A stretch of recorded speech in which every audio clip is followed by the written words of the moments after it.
Hello friends, welcome back in this video. आपका बहुत बहुत स्वागत है इस पार्ट 2 वीडियो में। हमने पार्ट 1 में सीखा था डिस्प्लेसमेंट रिएक्शन और डबल डिस्प्लेसमेंट के बारे में और रिएक्टिविटी सीरीज के बारे में जाना था।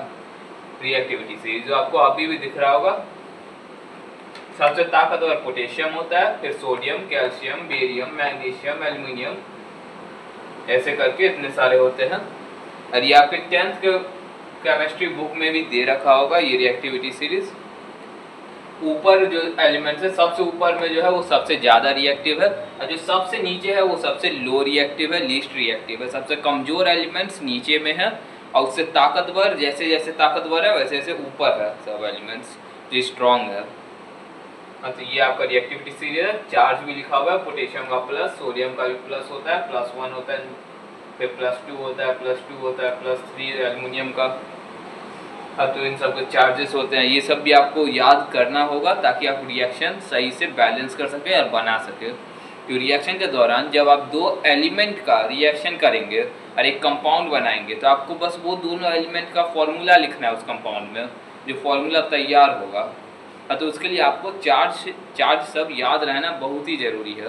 तो आप चार्जेस याद कर लीजिएगा, नहीं तो अगर आपसे चार्ज याद नहीं होता है तो आप इलेक्ट्रॉनिक कन्फिग्रेशन सीखिए और इलेक्ट्रॉनिक कन्फिग्रेशन उसका बनाते जाइए, सेल वाइज बनाइए, सब सेल वाइज बनाइए। इससे क्या होगा, आपको याद हो जाएगा उसका नेचर, मेटल है, ग्रुप भी याद हो जाएगा कि कौन सा ग्रुप का, अगर सब सेल वाइज आप बनाएंगे तो चार्ज सब चीज़ आपको दिमाग में बैठ जाएगा। आप एक आध बार इलेक्ट्रॉनिक कन्फिग्रेशन बनाएंगे उसका तो हमने डबल डिस्प्लेसमेंट रिएक्शन में सीखा था कि आयन जो है इंटरचेंज हो जाता है, एक्सचेंज हो जाता है, एक्सचेंज कर लेता है एक दूसरे से।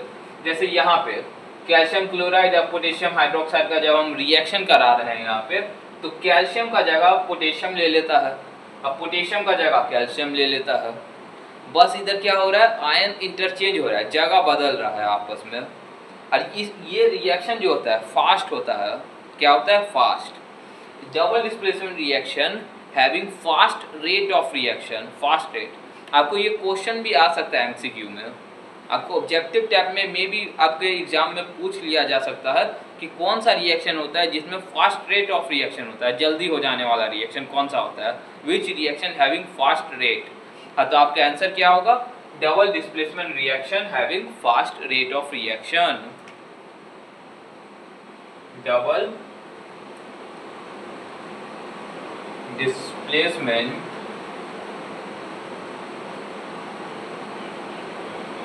reaction has fast rate of reaction। ये चीज आप सभी नोट कर लीजिएगा, ये बहुत ही इंपॉर्टेंट पॉइंट है कि इसके पास फास्ट रेट ऑफ रिएक्शन होता है और ये एकलौता रिएक्शन है जो कि रिडॉक्स नहीं है। Double displacement reaction is not an redox reaction, ये रिडॉक्स नहीं है। बाकी सारा रिएक्शन जो भी होता है वो सब रिडॉक्स होता है। अब क्यों होता है वो आपको पता चल जाएगा जैसे आप वीडियो देखेंगे। हो सकता है आपको इस पार्ट में रिडॉक्स रिएक्शन ना मैं बताऊं, अगले पार्ट में आएगा, शायद पार्ट 3 में हो सकता है आपका रिडॉक्स रिएक्शन, क्योंकि इस पार्ट में आपको जानना है कॉम्बिनेशन रिएक्शन और डिकम्पोजिशन रिएक्शन। तो रिकैप मैंने करा दिया है double displacement reaction. Displacement reaction तो सिंपल था, जिसे सिंगल डिस्प्लेसमेंट भी कहते हैं। उसमें क्या होता है, स्ट्रॉन्ग एलिमेंट वीक एलिमेंट को हटा देता है और जुड़ जाता है, कंपाउंड बना लेता है। जैसे पोटेशियम है जो कि स्ट्रॉन्ग एलिमेंट है, सबसे ऊपर है इसलिए स्ट्रॉन्ग है। इसके बाद सोडियम है, अगर हम सोडियम हाइड्रोक्साइड के साथ इसका रिएक्शन कराएंगे तो क्या होगा, सोडियम को ये बोलेगा जाओ हटो यहाँ से, तो पोटेशियम हाइड्रोक्साइड बन जाएगा KOH, अब प्लस में Na हो जाएगा, हट जाएगा वो। तो ऐसे आपका ये हो गया आपका क्या, सिंगल डिस्प्लेसमेंट रिएक्शन। है डिस्प्लेसमेंट भी आप सीधा कह सकते हैं इसे।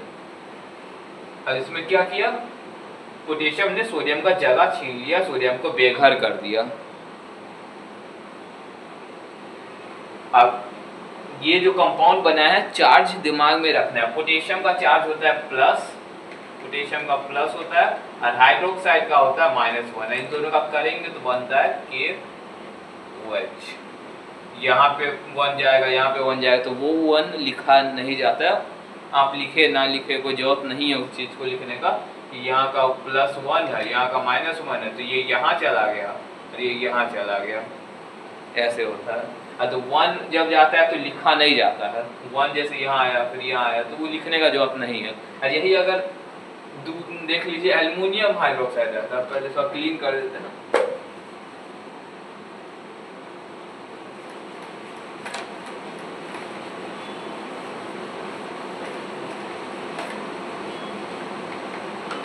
यही अगर पोटेशियम हाइड्रोक्साइड की जगह आपका मैग्नीशियम का हाइड्रोक्साइड के साथ इसका कंपाउंड कर रहे होते तो मैग्नीशियम का होता है +2, हाइड्रोक्साइड का होता है -1, तो ये यहाँ चला जाएगा और ये यहाँ चला जाएगा।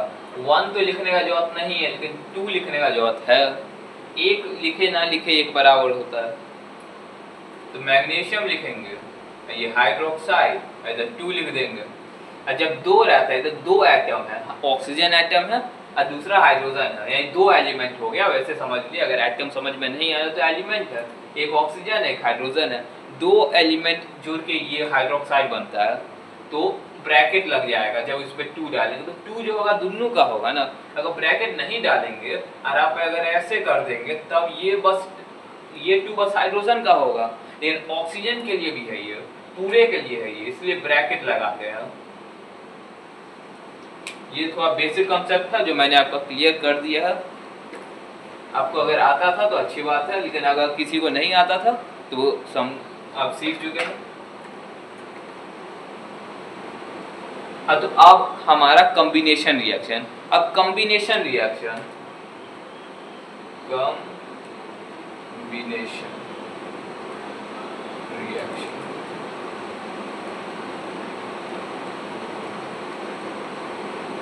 अब कॉम्बिनेशन रिएक्शन क्या होता है? यानी एक ऐसा रिएक्शन जिसमें 1 या 2 एटम जो होता है, 1 या 1 से ज़्यादा यानी 2 एटम 3 एटम जब आपस में जुड़ जाता है और एक सिंगल कंपाउंड, एक सिंगल सब्सटेंस बना देता है, एक सिंगल ग्रुप ले लेता है, तो उसी चीज़ को हम कॉम्बिनेशन कहते हैं, कॉम्बिनेशन रिएक्शन कह देते हैं। कॉम्बिनेशन रिएक्शन जो होता है एक्सोथर्मिक होता है। एक्सोथर्मिक का मतलब होता है कि ये हीट रिलीज कर रहा है, ये रिएक्शन में गर्मी पैदा हो रहा है, गर्मी, आग लग सकता है। कॉम्बिनेशन रिएक्शन, कॉम्बिनेशन रिएक्शन जो होता है एक्सोथर्मिक होता है नेचर में, इसका नेचर एक्सोथर्मिक होता है। कॉम्बिनेशन रिएक्शन यानी exothermic in nature, exothermic in nature because it releases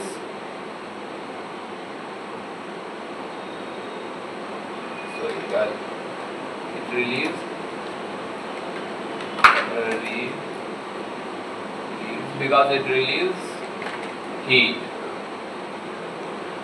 combination reaction exothermic होता है क्योंकि ये हीट रिलीज करता है, बिकॉज इट रिलीजेस हीट यानी गर्मी, ऊर्जा।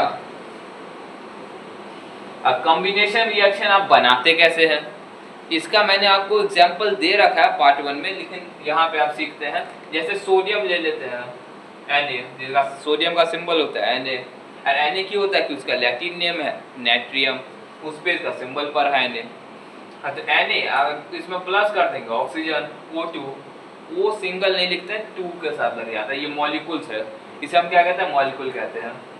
ऑक्सीजन मॉलिक्यूल के साथ जब किसी सिंगल ऑक्सीजन के साथ करा रहे हैं, या हाइड्रोजन के साथ, क्लोरीन के साथ, या फ्लोरीन के साथ, या ब्रोमाइन, आयोडीन, तो उस पे नीचे 2 लिखते हैं रिएक्शन के दौरान, तभी वो रिएक्शन वैलिड होता है, नहीं तो इनवैलिड हो जाएगा, गलत हो जाएगा, बैलेंस से नहीं होगा, रिएक्शन बैलेंस से नहीं होगा। फिर अगर आप यहाँ पे 2 नहीं लिखेंगे, रिएक्शन कर देंगे सीधा बिना 2 लिखे, ऐसे कि इसका फॉर्मूला हमें पता है Na, ये इसका -2 होता है, जब +1 होता है, इसको यहाँ भेजेंगे, इसको यहाँ भेजेंगे, तो ये क्या बन जाता है, Na2O हो जाता है।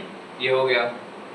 तो यहाँ पे आप सीधा Na2O लिख देंगे, तो वैसे तो ये भी बैलेंस हो जाएगा ऐसे करके, लेकिन कुछ ही बैलेंस होगा, सब बैलेंस नहीं हो पाएगा ऐसे में। बड़ा छोटा रिएक्शन सब में हो सकता है कि आप ऐसे भी लिख दें तो आप बैलेंस कर पा रहे हैं। यहाँ पे देखिए ऑक्सीजन 1 ऑक्सीजन 1, सोडियम 2 सोडियम 2, लेकिन अब कोई बड़ा रिएक्शन होगा, अब उसमें अगर आपने बस वो लिख दिया तो वो गलत हो सकता है। इसका रूल ही होता है, ऑक्सीजन है तो 2 मॉलिक्यूल होता है, और यहाँ पे आप इसको बैलेंस करने के लिए जब इसे बैलेंस करेंगे तो यहाँ पे 4 लिखेंगे और यहाँ पे 2 लिखेंगे। तो अब क्या हुआ, 2 ऑक्सीजन और 4 नाइट्रोजन। समझ गया? इसे क्या कहते हैं, ये है रिएक्टेंट साइड, ये है प्रोडक्ट साइड। सोडियम कितना है, 4 है, ऑक्सीजन कितना है, 2 है, इधर सोडियम कितना है, ये 2 मल्टीप्लाई होगा 4, और ये 2 पूरे होल के लिए है, ये 2 सोडियम के लिए भी है और ऑक्सीजन के लिए भी है। तो ऑक्सीजन के पास तो कुछ है नहीं, तो बस 2, ऑक्सीजन का 2। तो ये आपका बैलेंस्ड रिएक्शन है, बैलेंस क्या है। अब ये रिएक्शन बैलेंस हो चुका है।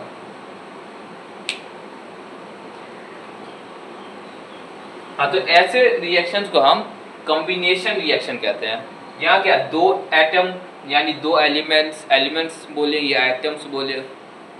हाँ, तो 2 एलिमेंट था, 2 एलिमेंट का रिएक्शन हुआ, जुड़ गया, एक सिंगल कंपाउंड बना दिया, एक सिंगल सब्सटेंस बना दिया, तो उस टाइप ऑफ रिएक्शन को हम कॉम्बिनेशन रिएक्शन कहते हैं, जहाँ पे 2 एटम कंबाइन हो जाता है, 2 एलिमेंट कंबाइन होता है, जुड़ जाता है आपस में एक दूसरे के साथ। हाँ, तो नोट कर सकते हैं आप, ये तो ये मिटा दिया था।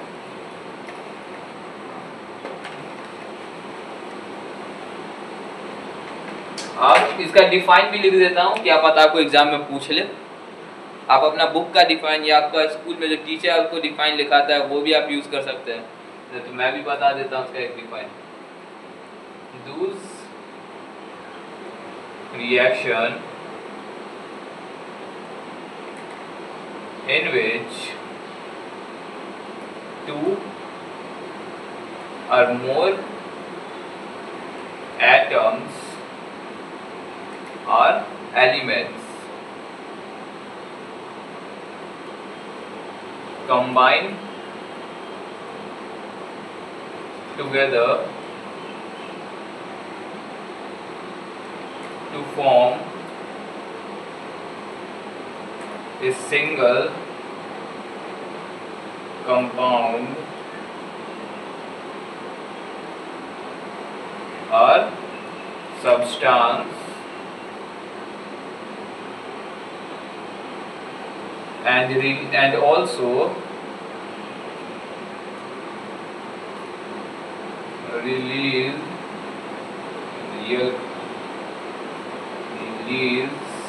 releases heat is called combination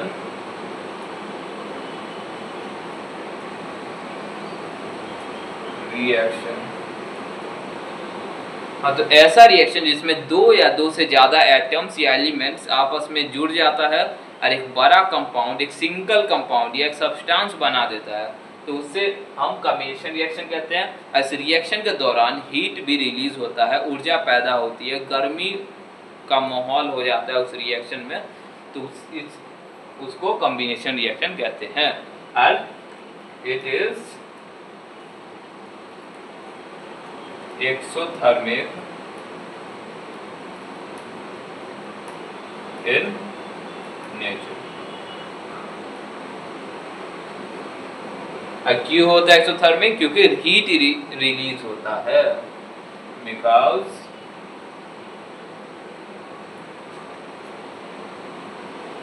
यहाँ पे मैं सीधा कॉम्बिनेशन बस लिख देता हूँ, कॉम्बिनेशन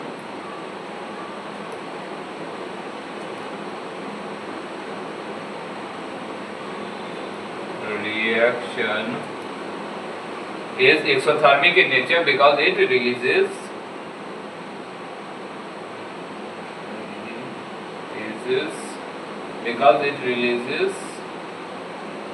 heat during reaction.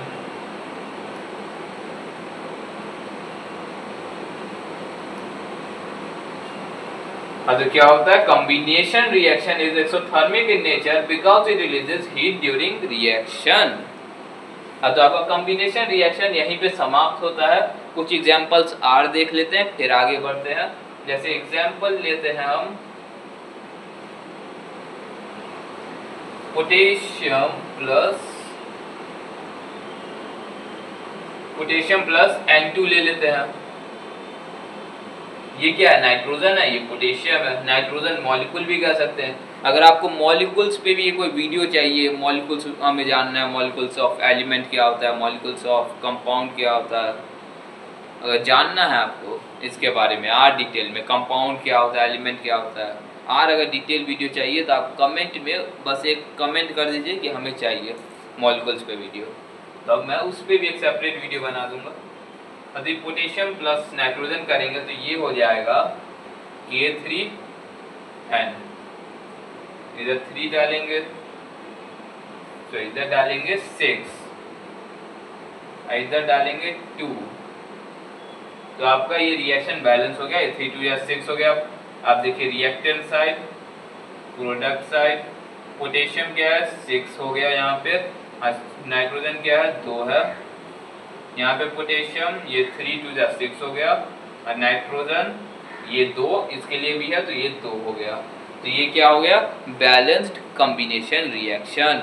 हो सकता है आपको एग्जाम में दे दे, ऐसे क्वेश्चन दे देगा, पूछेगा ये कौन सा टाइप ऑफ रिएक्शन है इसमें, या फिर आपको पूछ देगा कुछ ऐसे रिएक्शन सब दे देगा, बोलेगा कि कौन सा रिएक्शन में हीट प्रोड्यूस हो रहा है, कौन सा एक्सोथर्मिक है, तो आप जब तक जानेंगे नहीं आपको पता नहीं चलेगा। तो अब आप समझ चुके हैं कि ये क्या है, एक्सोथर्मिक होता है क्योंकि हीट रिलीज होता है। पोटेशियम एक स्ट्रॉन्ग एलिमेंट है, जब उसका किसी दूसरे एलिमेंट के साथ रिएक्शन करेंगे तो हीट रिलीज होना जायज़ है। तो ये इसका हो गया। इसको अगर स्केलेटन वाइज देखेंगे तो आप ऐसे भी आपको किताब में दे रखा होगा A प्लस B2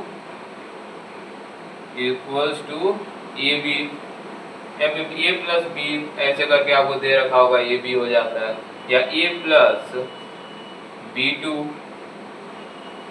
आपको A2B करके ऐसे भी दे हो सकता है, आपके बुक में होगा ऐसे दिया हुआ ये AB वाले लैंग्वेज में आपको कैपिटल A लैंग्वेज में साथ दे रखा हो, A और ये कैपिटल B के साथ कैपिटल AB ऐसे शायद आपके बुक में होगा ये चीज़ दिया हुआ। तो ये वही चीज़ है, इसके जगह पे एलिमेंट लिख देते हैं।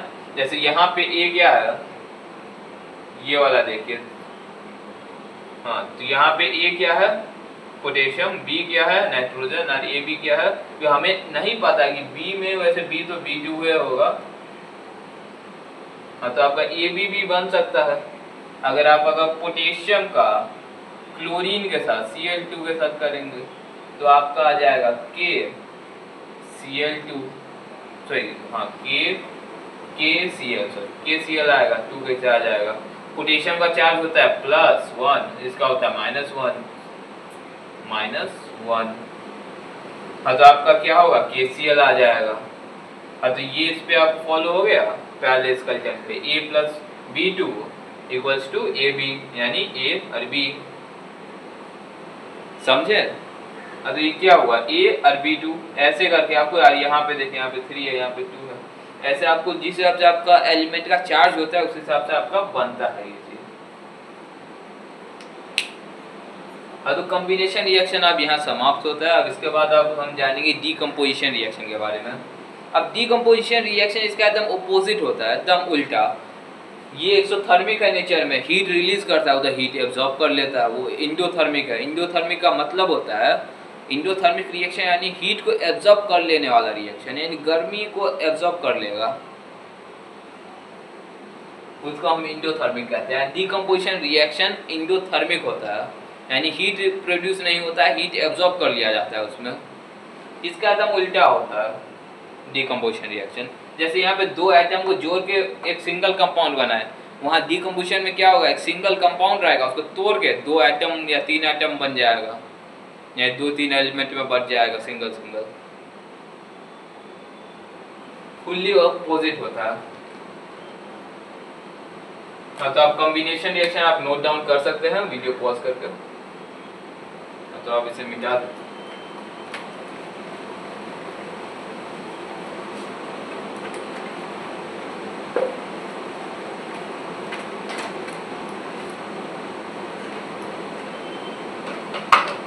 अब आपका डीकम्पोजिशन रिएक्शन, डीकम्पोजिशन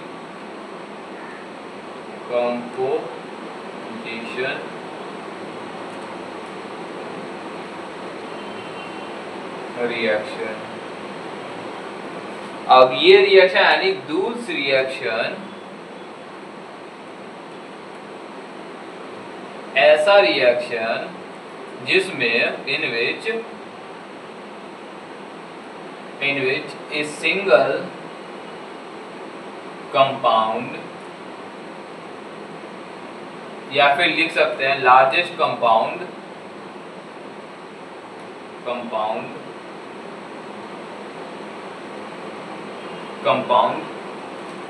क्या होगा, टूटेगा।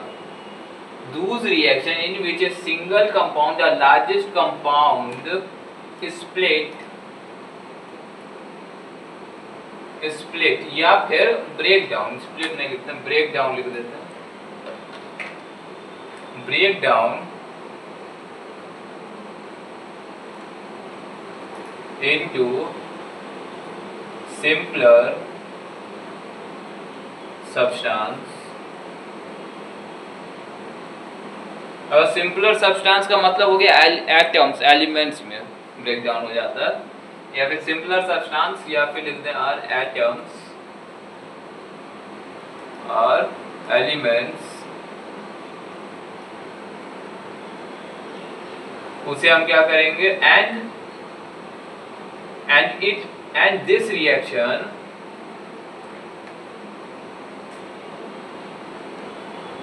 absorbs heat is called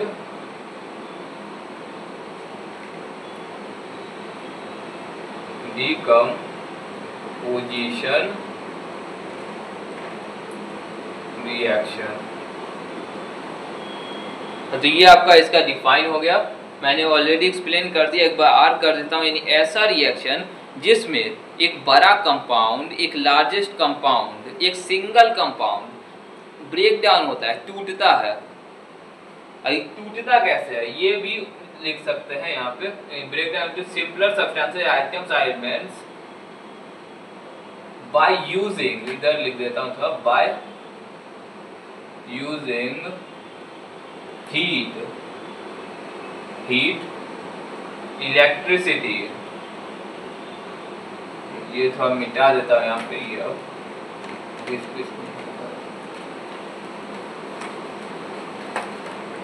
by using heat, electricity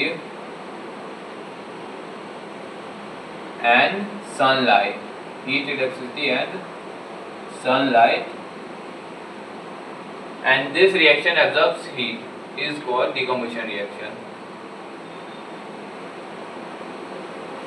ऐसा रिएक्शन जिसमें बड़ा कंपाउंड टूटता है, छोटे छोटे टुकड़ों में टूट जाता है, एटम्स एलिमेंट्स में बट जाता है टूट के बड़ा कंपाउंड। अब कैसे टूटता है, हीट से, गर्मी से, बिजली से, या फिर सूरज की ऊर्जा से, सूरज की रोशनी से। तो उस रिएक्शन को हम डिकम्पोजिशन रिएक्शन कहते हैं। और ये इंडोथर्मिक होता है नेचर में, क्योंकि ये हीट एब्जॉर्ब करता है। Decomposition reaction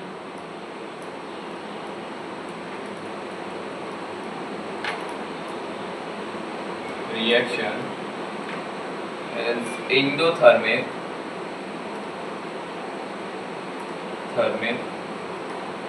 in nature because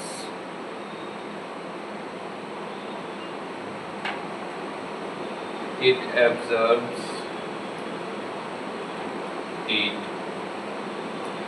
heat absorb कर लेता है, इसलिए ये आपको एग्जाम में पूछ सकता है कौन सा रिएक्शन जो है हीट एब्जॉर्ब कर लेता है, या फिर कौन सा रिएक्शन इंडोथर्मिक होता है, तो वो डिकम्पोजिशन होता है।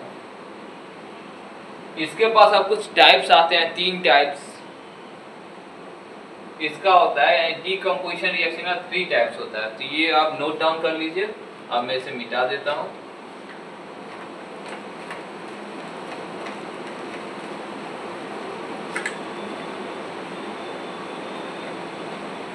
देखिए सर, टाइप क्या होता है।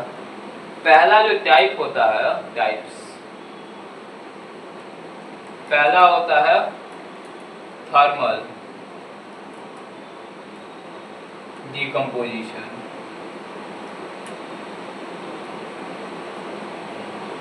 रिएक्शन। दूसरा होता है फोटोलाइसिस। तीसरा होता है इलेक्ट्रोलाइसिस। ये इसका 3 टाइप है। Thermal decomposition reaction, photolysis decomposition reaction और इलेक्ट्रोलाइसिस।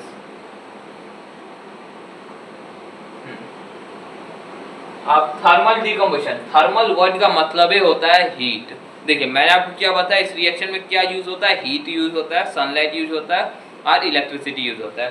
तो ये जो पहला टाइप है, इसमें जो होता है यूज उसका, इसमें यूज हीट होता है, इसमें यूज सनलाइट होता है, इसमें यूज जो होता है वो इलेक्ट्रिसिटी होता है।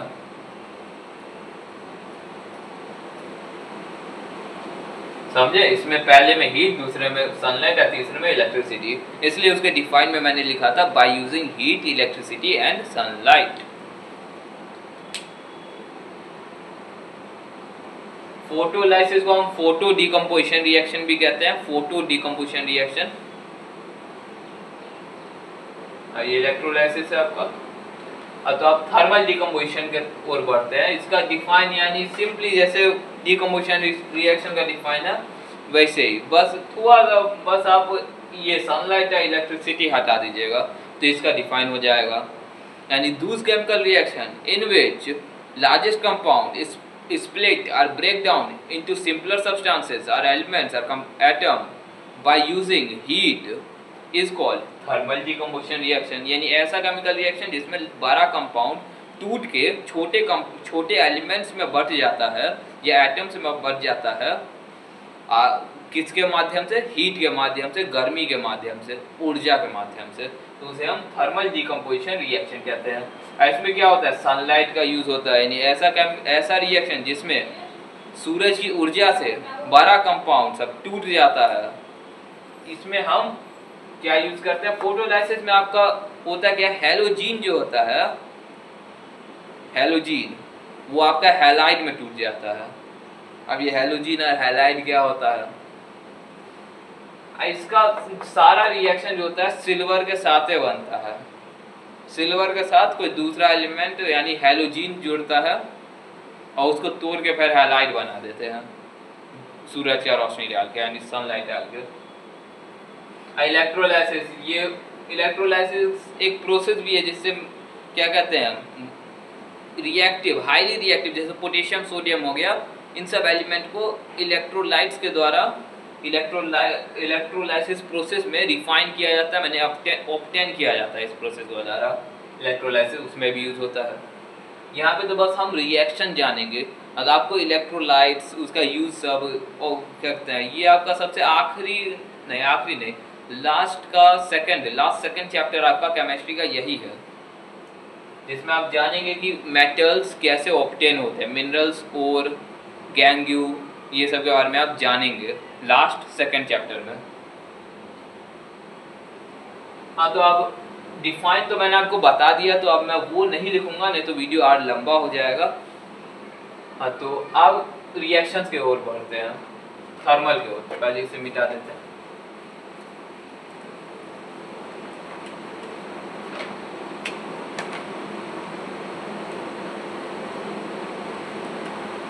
Thermal decomposition reaction.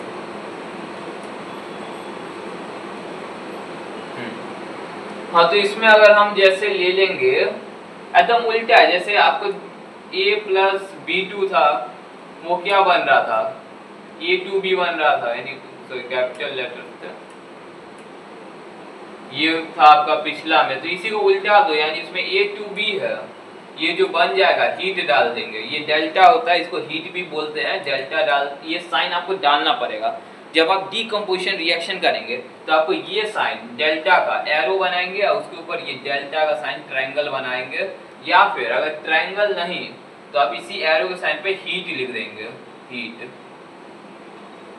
ये जरूरी है, बिना इसके आपका नंबर कट सकता है अगर आप ये ना करें तो।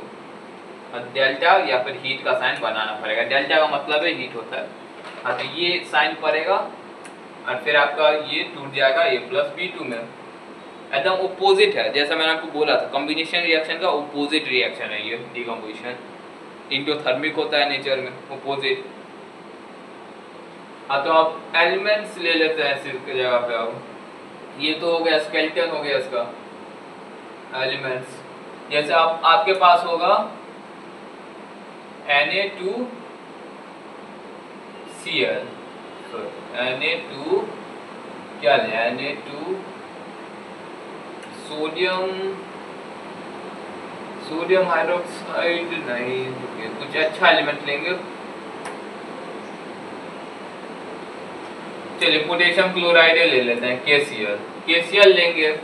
इस पे जब आप हीट डालेंगे तो आपका ये K+Cl2 में टूट जाएगा।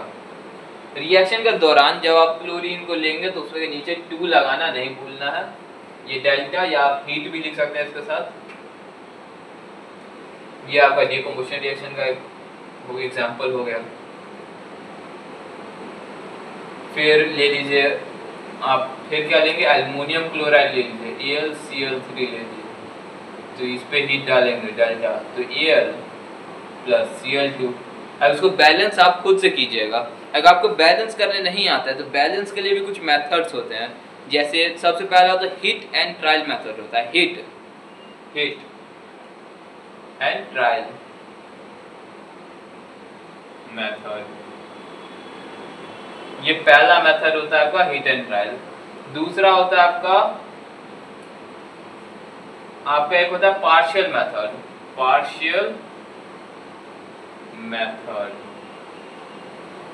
फिर एक हो जाता है आपका एल्जेब्रिक मेथड,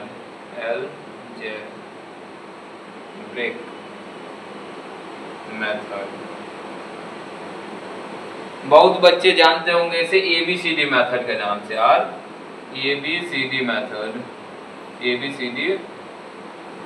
मेथड।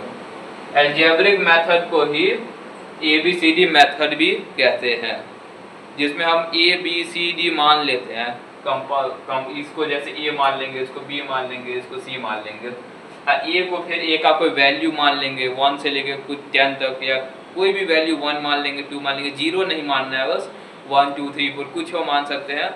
अब उसके बाद इक्वेशंस तैयार करते हैं, मैथमेटिकल इक्वेशन बनाते हैं और बैलेंस हो जाता है। फिर सबका वैल्यू B और C का वैल्यू फिर निकाल लेते हैं इक्वेशन के द्वारा।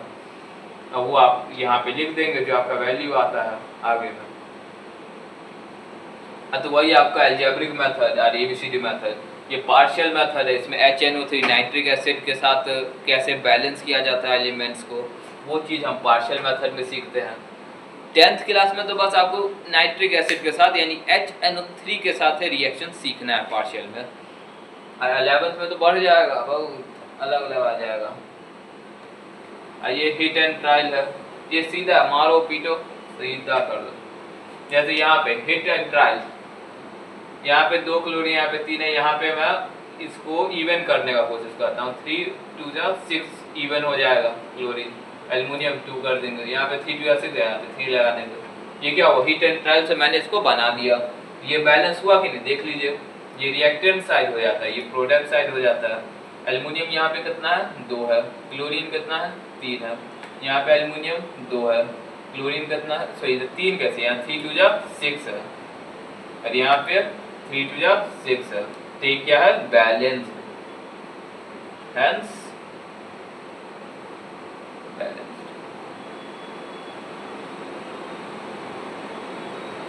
अब तो हीट एंड ट्रायल मेथड यही हो गया। आप ट्राई करके देखिए, इसको देखिए, यहाँ पे क्या था, यहाँ पे क्लोरीन ऑड नंबर था, Cl3 था, ऑड है, 3 एक ऑड नंबर होता है। तो उस और को मैंने इवन कर दिया 2 से, यहाँ पे मल्टीप्लाई करके, यहाँ पे 2 है तो ये दोनों के लिए 2 है, एल्युमिनियम के लिए व क्लोरीन के लिए भी। और फिर मैंने यहाँ पे फिर 3 डाल दिया और इसको 6 कर दिया, क्योंकि यहाँ पे 6 हो गया तो इसको भी 6 कर सकता था, कर दिया, यहाँ पे 2 डाल दिया और ये हो गया बैलेंस। हाँ, तो इसी मेथड को हिट एंड ट्रायल कहते हैं। अगर आपको पार्शियल मेथड, अलजेब्रिक मेथड अगर आपको नहीं आता है और सीखना है तो उसके लिए आप कमेंट बॉक्स में कमेंट कर दीजिए, मैं उस पर भी वीडियो बना दूंगा। हाँ, तो अब 8 एग्जांपल्स देखते हैं थर्मल डिकम्पोजिशन रिएक्शन का।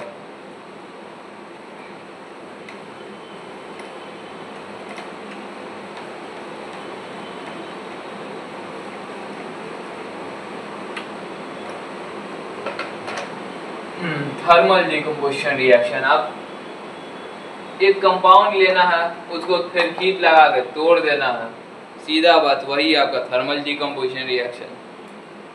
जैसे आप मैग्नीशियम ले लीजिए, मैग्नीशियम क्लोराइड MgCl2 हो जाएगा, हीट डालेंगे, ये पहला ले लेते हैं, ये दूसरा में हम ले लेते हैं कैल्शियम ब्रोमाइड, तीसरा ले लेते हैं पोटेशियम हाइड्रोक्साइड, चौथा ले लेते हैं सोडियम ऑक्साइड, पांचवा हम ले लेते हैं एल्युमिनियम सल्फाइड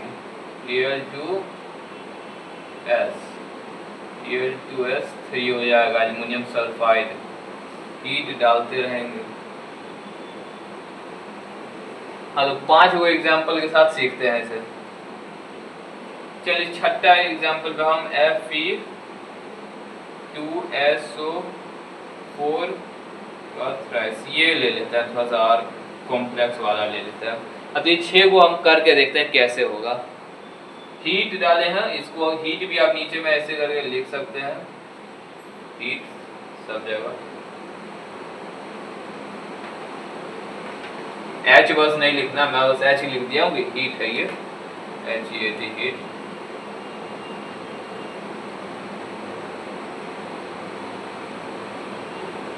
और ऊपर में डेल्टा।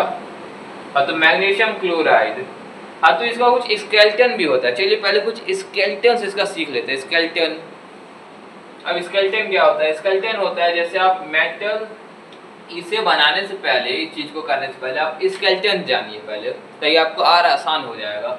जैसे कोई मेटल है, metal metallic dot metallic bond oxide,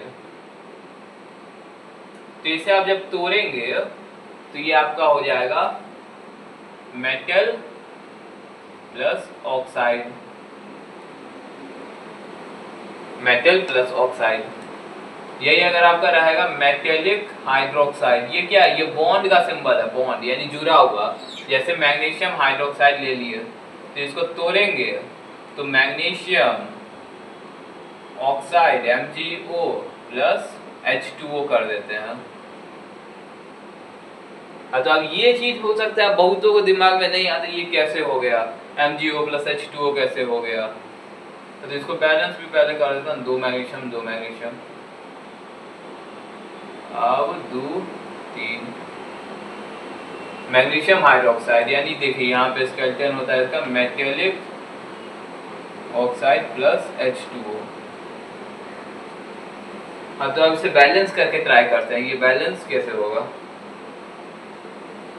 हाँ, तो बैलेंस करने के लिए हमें क्या करना होगा, 2 से तो नहीं होगा, यहाँ पे 1 2 ऑक्सीजन है, यहाँ पे 2 करेंगे,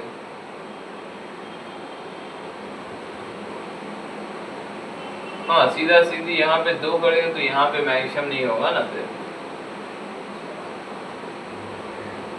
तो अगर यहाँ पे 4 कर दे तो यहाँ पे 4 4 2 4 5 6 ये होगा magnesium hydroxide metallic oxide plus H2O।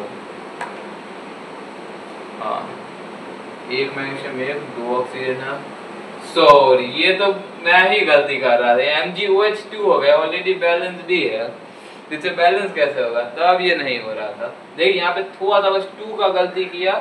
Magnesium का वैलेंस ही होता है +2, हाइड्रोक्साइड का होता है -1, तो इधर क्या आएगा? 2 आएगा, इधर क्या आएगा? 1 आएगा।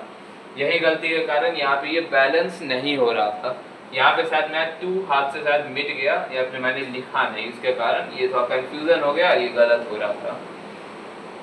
और जब आपका रिएक्शन का बैलेंस नहीं हो रहा है तो आप जब अपने रिएक्शन को गौर से देखिएगा, कहीं कोई गलती तो नहीं कर दी है। जैसे मैंने यहाँ पे 2 नहीं लिखा था तो ये बैलेंस से नहीं हो रहा था। कुछ भी कर लेते, कोई भी मेथड लगा लेते, partial method, hit and trial, algebraic method, ABCD method, तो ये बैलेंस नहीं होता क्योंकि इक्वेशन ही गलत बन गया था। तो यहाँ पे मैग्नीशियम हाइड्रोक्साइड यहाँ 2 लगा, तो अब ये देखिए, अब ये ऑलरेडी बैलेंस है, 2 हाइड्रोजन 2 हाइड्रोजन, 2 ऑक्सीजन, और ये 1 ऑक्सीजन इधर 1 इधर, 2 मैग्नीशियम 1 है, मैग्नीशियम 1 है, तो ये ऑलरेडी बैलेंस है। तो इसे बैलेंस कैसे करेंगे? ऑलरेडी बैलेंस है। तो ये चीज आप दिमाग में रखिए, बैलेंसीज बहुत ही जरूरी है।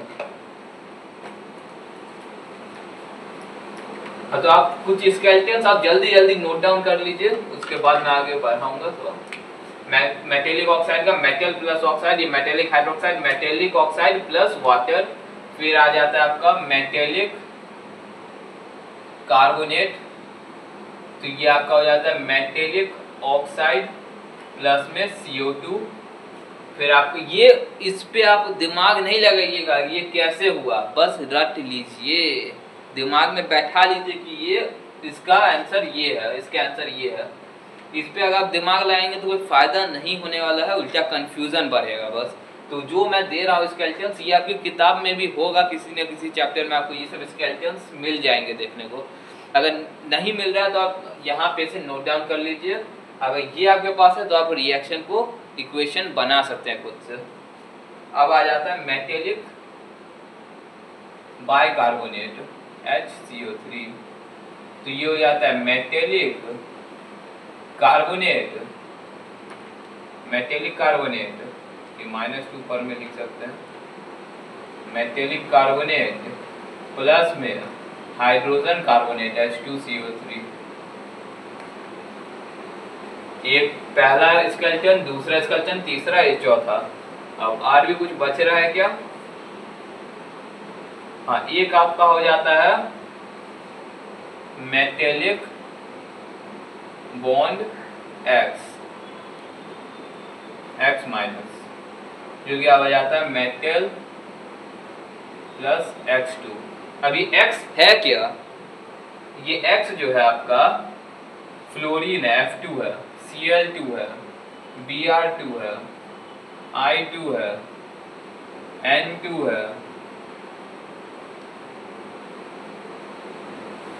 O2 भी हो सकता है,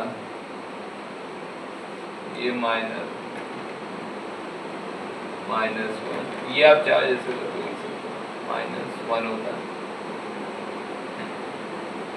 अब तो ये आपका X क्या है? Fluorine, chlorine, bromine, iodine, nitrogen या ऑक्सीजन हो सकता है। तो आपका, अगर आप मेटल की जगह हाइड्रोजन ले लीजिए, बॉन्ड के क्या बना दीजिए? फ्लोरीन। ऐसे अगर आपको नहीं समझ में आया तो आप ऐसे लिख लीजिए HF। तो इसको आप जब इसका डेल्टा करेंगे तो अब ये हो जाएगा H2 प्लस F2। यहाँ पे भी 2 लग जाएगा जब हाइड्रोजन आप इसके जगह पे लेंगे। या तो आप पोटेशियम लेंगे, पोटेशियम फ्लोराइड, फिर हीट करेंगे तो आपका ये K प्लस F2 आएगा। तो अब यहाँ पे कुछ के लिए 2 भी हो जाता है, हाइड्रोजन लेंगे तो यहाँ पे हाइड्रोजन भी H2 हो जाता है रिएक्शन में। जब रिएक्शन में hydrogen, oxygen, fluorine, chlorine, bromine, iodine, nitrogen का जब यूज होता है तो इसके नीचे 2 लग जाता है, 2 लग जाता है, 2 2 2 2 2 मॉलिक्यूल्स को यूज करते हैं।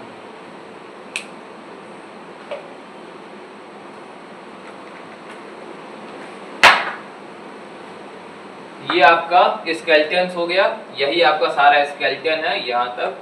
ये X आपका क्या? F2Cl2 सब है।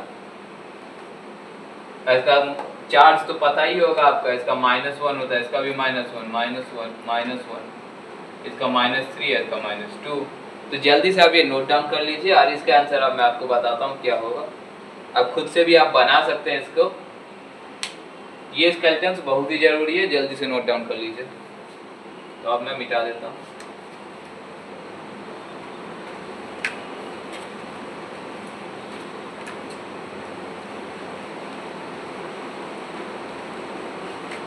हाँ, तो आइए जल्दी से बनाते हैं, वीडियो को लंबा नहीं करेंगे। Mg + Cl2 हो जाएगा।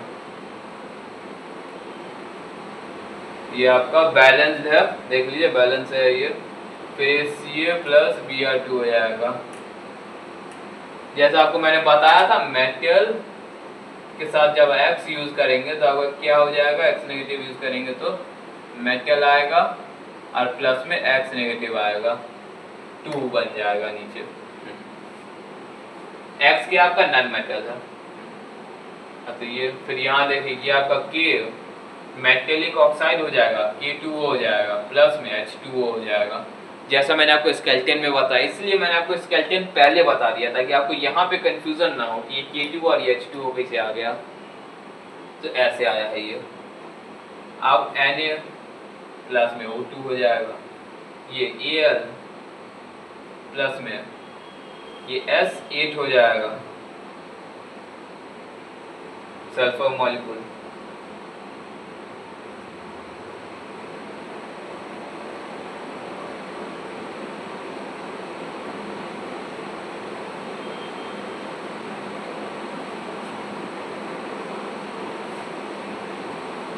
S8 sulphur molecule Al plus S8 ही होता है वैसे तो। और ये आप इसको देखिए, ये हो जाएगा FeO हो जाएगा, ये 3 था, ये FeO। अब प्लस में ये SO2 हो जाएगा, प्लस में ये SO3 हो जाएगा। ये क्या गैस है, ये क्या गैस है, ये ऑक्साइड है। ये कौन सा ऑक्साइड है, ये है आयरन 2 ऑक्साइड, यानी ये है Fe+2। आयरन के पास 2 चार्ज होता है, +2 और +3। ये +2 वाला है, ये +3 था यहाँ पे आयरन का वैलेंसी जो था +3 वाला था। रिएक्शन के बाद ये +2 वाला बन गया। तो ये सब चीज पे आपको ध्यान देना होगा। और ये सल्फर डाइऑक्साइड गैस है और ये सल्फर ट्राइऑक्साइड गैस है। ऐसे आप बैलेंस आप खुद से करने का ट्राई कीजिएगा। इसे बैलेंस करना मैंने आपको बता दिया, हीट एंड ट्रायल से कैसे करना है। ऑड को ही इवन कर दीजिए। आप मेनली फोकस कीजिए फोन पर, FON फोन। या भी फोन क्या होता है, F यानी फ्लोरीन, O यानी ऑक्सीजन और N यानी नाइट्रोजन। इस तीन को आप अगर रिएक्शन में अगर ये है, ये हाईली रिएक्टिव मेटल्स है, नॉन मेटल्स है, तो अगर ये है तो इसको पहले बैलेंस कीजिए। अगर हाइड्रोजन है, हाइड्रोजन, तो इसको भी आप पहले बैलेंस कीजिए। इन तीन, ये 4 चीज हाइड्रोजन, फ्लोरीन, ऑक्सीजन, नाइट्रोजन को आप पहले बैलेंस कीजिए, तब आपका रिएक्शन बैलेंस हो जाएगा।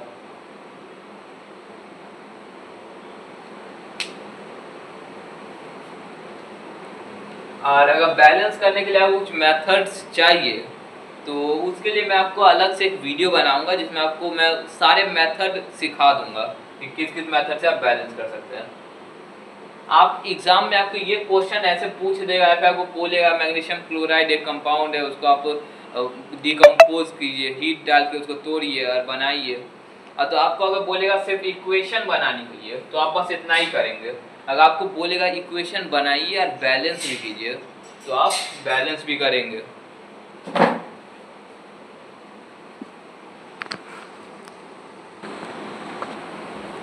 हाँ, तो हम क्या बात कर रहे थे कि मेथड होता है क्या, आपको अगर रिएक्शन में ये है फ्लोरीन, ऑक्सीजन, नाइट्रोजन या हाइड्रोजन, तो आप इसे ही यूज करेंगे।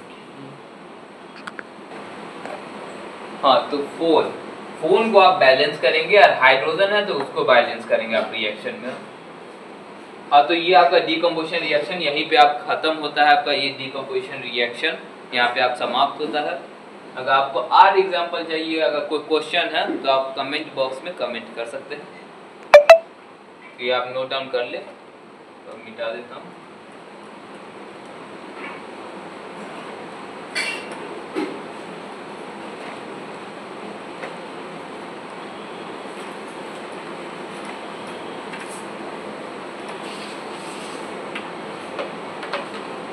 अब दूसरा टाइप यानी फोटोलाइसिस।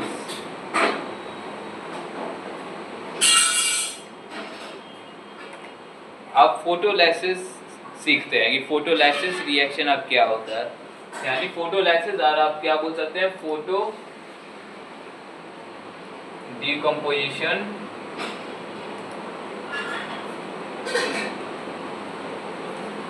रिएक्शन।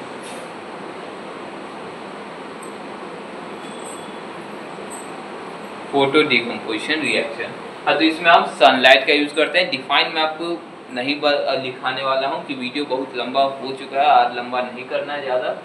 हाँ, तो इसमें हम सनलाइट के द्वारा बड़े कंपाउंड को तोड़ के छोटा कर देते हैं। तो किस कंपाउंड को यूज करते हैं, हम यूज करते हैं हैलोजीन, बना देते हैं इसको हैलाइड।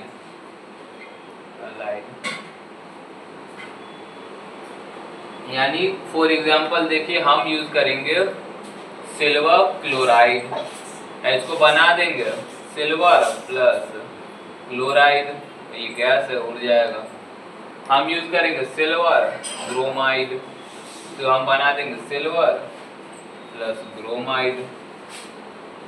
फिर हम यूज करेंगे अगर सिल्वर फ्लोराइड, तो हो जाएगा सिल्वर प्लस में फ्लोराइड F2। हाँ, तो रिएक्शन में हम इसे 2 लगा के यूज करते हैं। अब बैलेंस करना है, यहाँ पे 2 यहाँ पे 2, सबसे आसान बैलेंसिंग फोटोलाइसिस का ही होता है। और आपको एक और मेन बात, आप H2O2 हाइड्रोजन परऑक्साइड है, ये हाइड्रोजन परऑक्साइड। परऑक्साइड क्या होता है, परऑक्साइड यानी आपका O2 पे 2 माइनस होता है चार्ज। और ऑक्साइड क्या होता है आपका, ऑक्साइड होता है O-2 होता है। और एक आपका सुपर ऑक्साइड भी होता है, सुपर ऑक्साइड। ये आपका क्या होता है, O2 हाफ माइनस, समझे, 3 तरह का होता है। तो ये हाइड्रोजन परऑक्साइड है। ये देखिए, ये थोड़ा सा अलग तरह का है, ये थोड़ा समझिए, यहाँ पे सबसे नया यूनिक चीज है ये हाइड्रोजन परऑक्साइड। ये भी फोटोलाइसिस रिएक्शन ही होता है इसका भी। इस पे भी आप जब सनलाइट लगाएंगे, सनलाइट इधर भी है, सनलाइट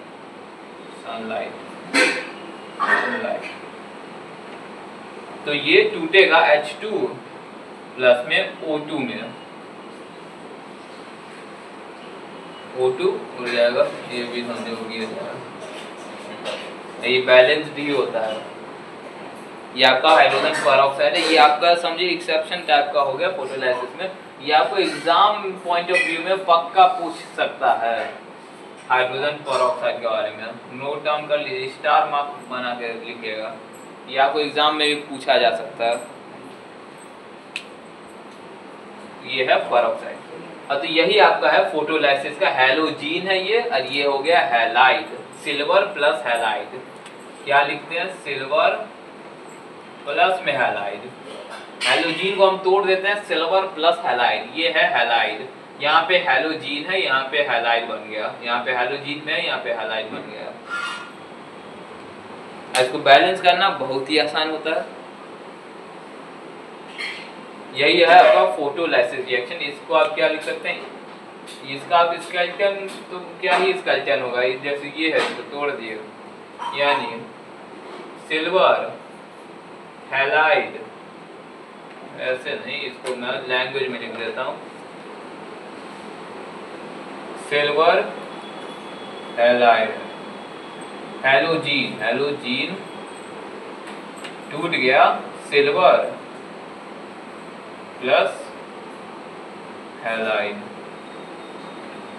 यही आपका फोटोलाइसिस रिएक्शन का स्केलेटन है, यही है स्केलेटन।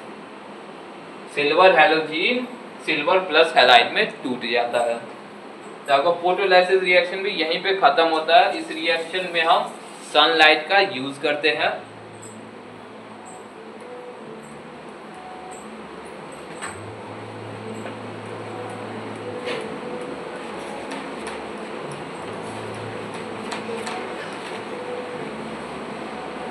आप आखिरी और इलेक्ट्रोलाइसिस के बारे में जानते हैं। ये आखिरी है,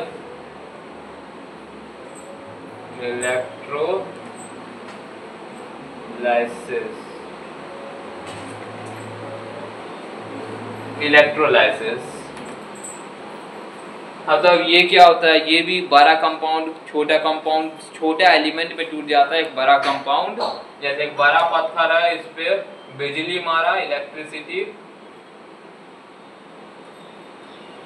ये कंकर बन गया, कंकर सब में टूट गया। वही चीज है, सब यही है, बड़ा कंपाउंड है, छोटा छोटा एटम्स में या एलिमेंट्स में टूट गया इलेक्ट्रिसिटी डाल के। तो इसका भी डिफाइन नहीं लिखूंगा, बता चुका हूँ ऑलरेडी। यानी दूस reaction in which largest compound break down into smallest compound by using electricity is known as electrolysis. अब इसमें हम यूज तो हेलो फ्रेंड्स, अब हम इलेक्ट्रोलाइसिस को थोड़ा जानेंगे। बीच में वीडियो थोड़ा सा कट गया था, तो अभी ये पार्ट मैं थोड़ा वापस कर रहा हूँ, रिपीट हो रहा है ये पार्ट, वीडियो में नहीं है। तो ये इलेक्ट्रोलाइसिस, तो इलेक्ट्रोलाइसिस ऐसे होता है, इसका कंप्लीट प्रोसेस होता है NaCl का, जैसे आपको बोल देगा इलेक्ट्रोलाइसिस करके दिखाइए, तो इलेक्ट्रिसिटी का यूज करेंगे। इधर बस मैंने ई लिखा है, आप पूरा लिखेंगे एरो पे इलेक्ट्रिसिटी।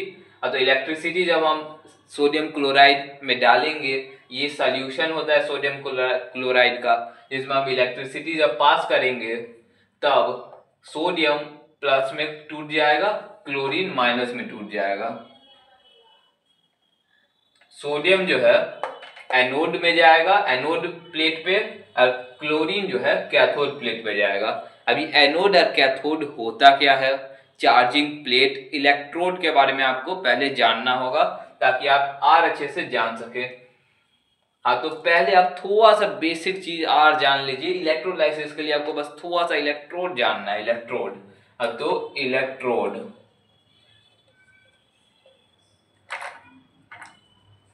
इलेक्ट्रोड वैसे एक चार्जिंग प्लेट होता है, जिसमें दो टर्मिनल्स होते हैं। एक पॉजिटिव टर्मिनल होता है जिसे हम एनोड कहते हैं, और एक नेगेटिव टर्मिनल होता है जिसे हम कैथोड कहते हैं। एक होता है एनोड प्लेट और एक होता है कैथोड प्लेट, यानी एक पॉजिटिव प्लेट एक नेगेटिव प्लेट। यानी इलेक्ट्रोड चार्जिंग प्लेट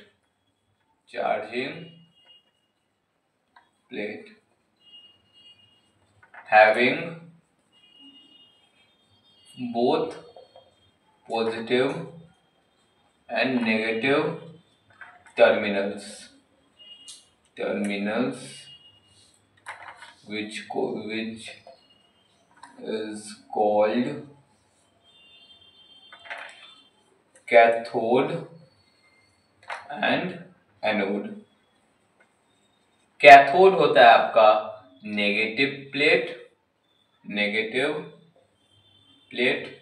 एनोड होता है आपका पॉजिटिव प्लेट।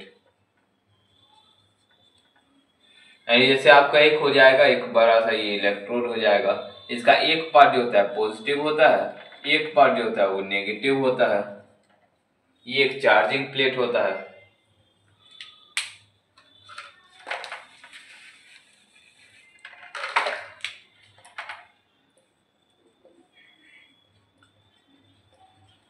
इसका दो पार्ट होता है, ये कैथोड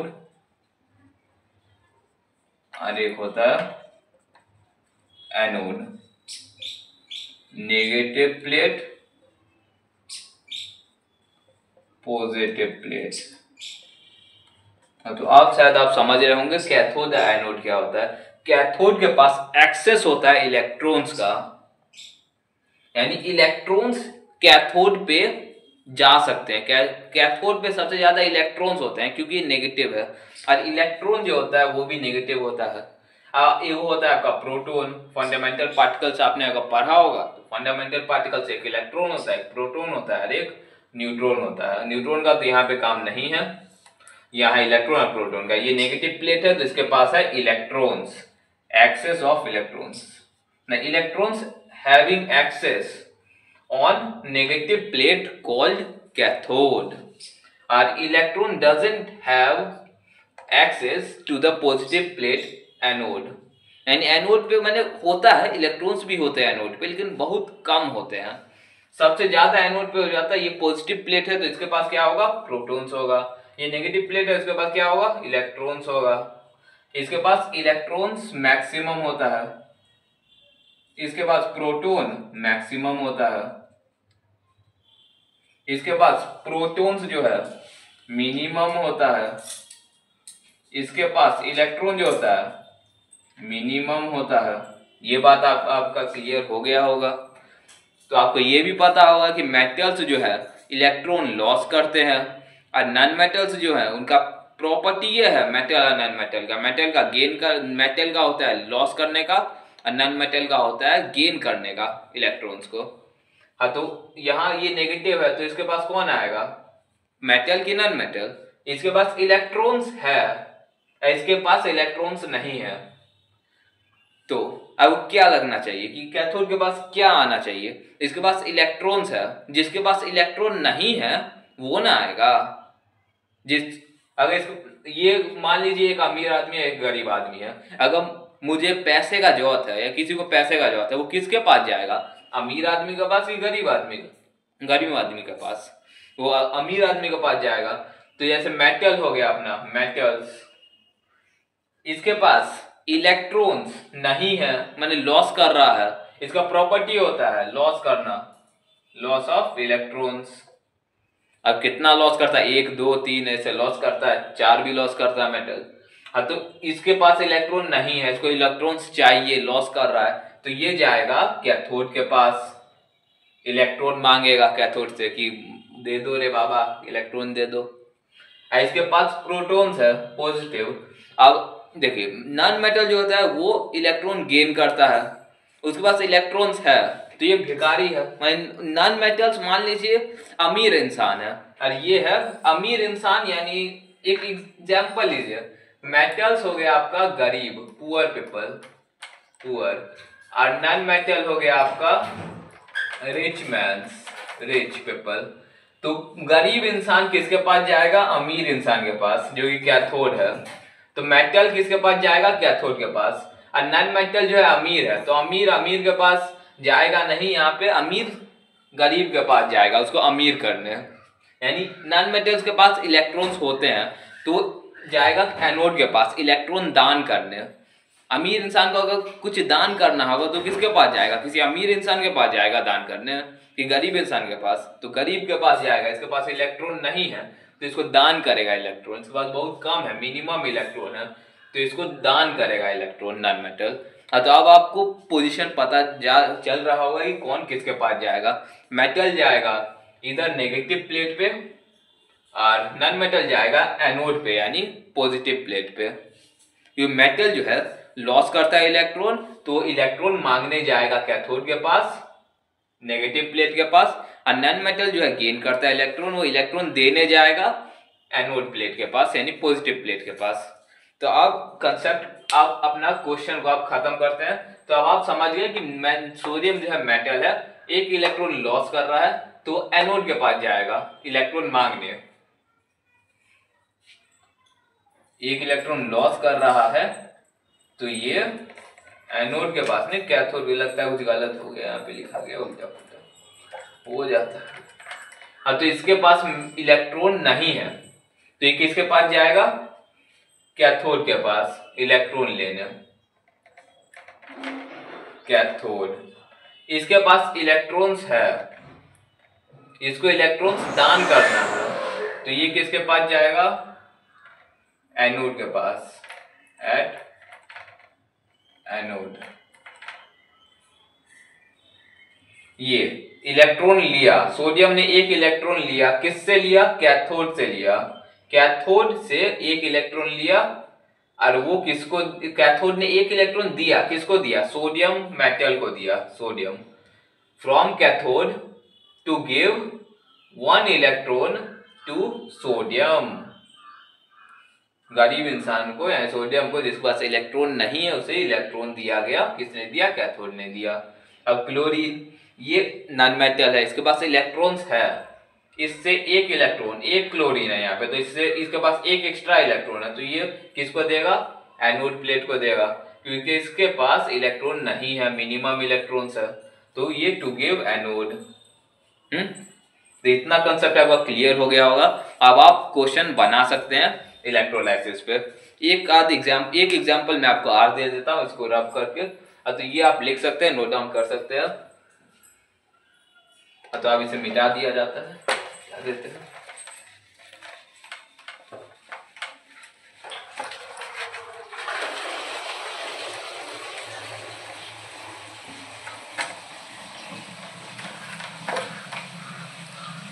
चलिए इलेक्ट्रोलाइसिस पे एक बढ़िया सा क्वेश्चन करते हैं। कौन सा? चलिए मैग्नीशियम क्लोराइड लेते हैं, मैग्नीशियम MgCl2, मैग्नीशियम क्लोराइड हो गया। तो इस पे जब आप इलेक्ट्रिसिटी डालेंगे तो क्या होगा? मैग्नीशियम आयन में टूटेगा और क्लोरीन आयन में टूटेगा, या फिर आप बोल सकते हैं मैग्नीशियम कैटायन टूटेगा और क्लोरीन एनायन टूटेगा। दोनों अपना चार्ज दिखाएगा यहाँ पे। तो ये Mg+2 दिखा रहा है, ये इसका चार्ज ये है, तो ये -1 दिखा रहा है। तो अब नेक्स्ट स्टेप, अब इसको हम न्यूट्रलाइज करेंगे, मेटल बना के छोड़ेंगे, एकदम चार्ज हटवा देंगे इधर से। कैसे करेंगे? तो मैग्नीशियम, नेक्स्ट स्टेप अब आप लिखेंगे इसका, मैग्नीशियम+2 लेंगे। इसके पास क्या हो रहा है? लॉस हो रहा है, loss of 2 electron. Magnesium losses 2 electrons, magnesium 2 electron loss कर रहा है, तो इसे क्या करेंगे? इसको 2 इलेक्ट्रॉन दे देंगे, 2 इलेक्ट्रॉन दे देंगे। ये प्लस का साइन जरूर है, लेकिन ये लॉस कर रहा है। मेटल का प्रॉपर्टी होता है लॉस करना, जितना प्लस में लिखा हुआ है +2 +3 +1, तो वो लॉस कर रहा है उतना इलेक्ट्रॉन। ये मेटल का प्रॉपर्टी होता है लॉस करना। और नॉन मेटल में जितना माइनस में लिखा है वो गेन कर रहा है, उल्टा हो रहा है, माइनस में वो गेन कर रहा है। तो आप देखिए ये +2 2 लॉस कर रहा है, तो 2 देंगे। कैसे देंगे इसे? फ्रॉम कौन सा? कैथोड प्लेट आपका नेगेटिव प्लेट होता है और एनोड आपका पॉजिटिव प्लेट होता है। तो कैथोड आपका होता है, पहले तो एक बार लिख देता हूं, कैथोड होता है आपका और एनोड, कैथोड होता है आपका नेगेटिव प्लेट, एनोड आपका होता है पॉजिटिव प्लेट। तो इसको इलेक्ट्रॉन चाहिए, किससे मांगेगा? इसके पास मैक्सिमम इलेक्ट्रॉन्स है, मैक्सिमम इलेक्ट्रॉन्स, इसके पास मिनिमम इलेक्ट्रॉन्स है, इसके पास इसके पास मिनिमम प्रोटॉन्स है और इसके पास मैक्सिमम प्रोटॉन्स है। तो इतना आपको समझ में आ रहा होगा, एक लाइन में कर दिया। तो इसके पास इलेक्ट्रॉन्स है, इसके पास बहुत कम है, जिसके पास ज्यादा है उससे लेगा। तो किससे लेगा? From cathode to give 2 electrons to magnesium. तो क्या बन जाएगा? ये मैग्नीशियम जो है आपका बस Mg लिखा जाएगा, 2 इलेक्ट्रॉन यहाँ पर से ये रिमूव हो जाएगा इसके कारण।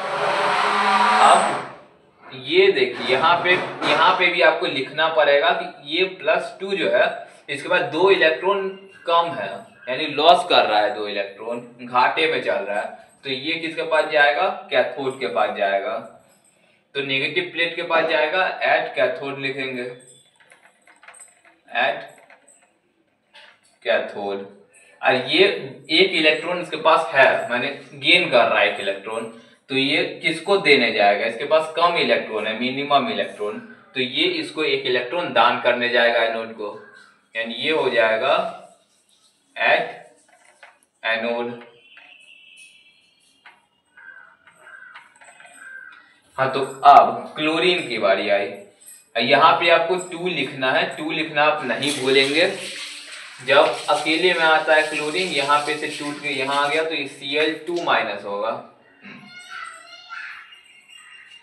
हाँ, तो अब क्लोरीन को, ये पहला तो हमने किया मैग्नीशियम को, इसके बाद आप क्लोरीन को लेंगे, क्लोरीन Cl2 पे माइनस, या फिर अगर आप इसको छोड़ के आप Cl- का भी आप बस कर सकते हैं, मार्क्स आपका नहीं कटेगा। या फिर आप अपने टीचर से पूछ सकते हैं कि कैसे एग्जाम में प्रेजेंट करना है इलेक्ट्रोलाइसिस।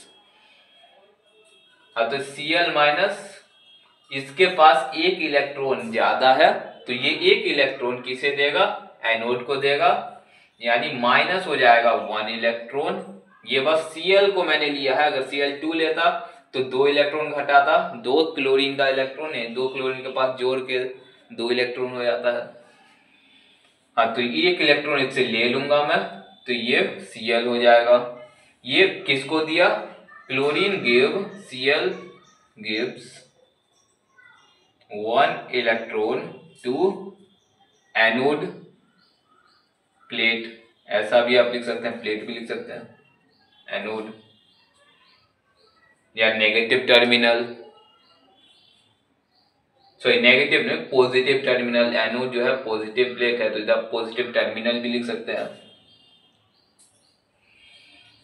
हाँ, तो आपको ऐसे एग्जाम में प्रेजेंट करना है, या फिर आप ऐसे लिखने के बाद आप एक और लिख दीजिएगा Cl2-, Cl2 ऊपर में माइनस, इसको, इसमें से कितना इलेक्ट्रॉन हम लेंगे, इसके बाद 2 इलेक्ट्रॉन आ गया। देखिए 2 क्लोरीन है, एक क्लोरीन के पास 1 इलेक्ट्रॉन है, तो दूसरा क्लोरीन के पास भी 1 इलेक्ट्रॉन है, दोनों क्लोरीन, 2 क्लोरीन का जोड़ के हमारे पास टोटल 2 इलेक्ट्रॉन हो जाएगा। तो इससे हम 2 इलेक्ट्रॉन ले लेंगे। अब किसको दे देंगे, हम एनोड को दे देंगे, टू गिव एनोड। तो यहां पे आपका डिकम्पोजिशन रिएक्शन का इलेक्ट्रोलाइसिस खत्म होता है। आगे चलिए नेक्स्ट वीडियो में, यहीं पे आपका ये वीडियो इलेक्ट्रोलाइसिस का खत्म होता है। और आपको एक जो होमवर्क आपको एक दे देता हूं मैं, होमवर्क में आप एल्युमिनियम क्लोराइड बनाइएगा। होमवर्क हो जाएगा आपका, होमवर्क क्या होगा, एल्युमिनियम क्लोराइड, इसका आपको इलेक्ट्रोलाइसिस करना है। एल्युमिनियम क्लोराइड का होमवर्क आप ले लीजिए। इसका भी ऐसे ही आपको बनाना है कि किसको इलेक्ट्रॉन देगा, किससे लेगा। एल्युमिनियम 3 इलेक्ट्रॉन लॉस करेगा, क्लोरीन यहाँ पे 3 क्लोरीन का अगर जोड़ेंगे तो 3 इलेक्ट्रॉन ये गेन करेगा, 3 को क्लोरीन मिलके। तो ये आपको होमवर्क है, आपको ये बनाना है, बनाएंगे तो आपका भला होगा, क्या पता आपको एग्जाम में यही आ जाए।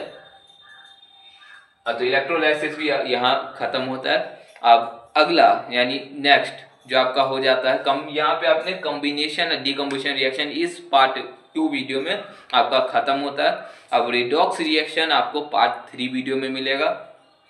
इस वीडियो में इतना ही। आप ऐसे ही वीडियोस के लिए लाइक, सब्सक्राइब और शेयर कीजिए हमारे चैनल को, केमिस्ट्री वर्ल्ड को।